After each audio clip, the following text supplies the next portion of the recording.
So today I'm going to make hunkered mini sandwich. So these are the accessories we were needing.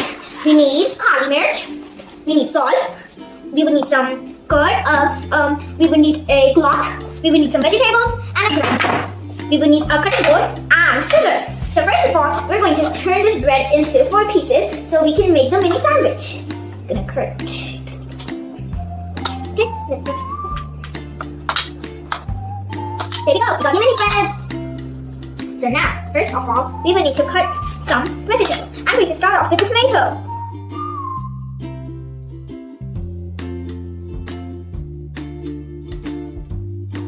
And now, time to make the hand curd. First, we will need a curd packet.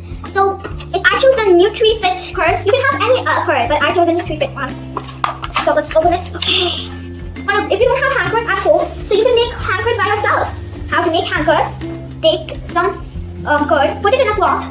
You take as much as you want. But I'm making a mini sandwich, so I would need a little bit. Okay, there we go. And I'll see you at the sink.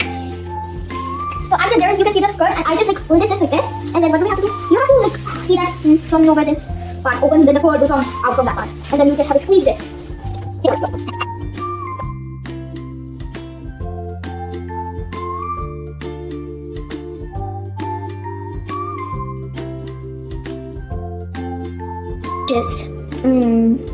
Delicious.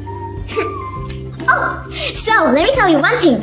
Don't need to put it in a toaster or in an oven. For this dish, you need no fire. Nothing that can hurt a kid but a knife.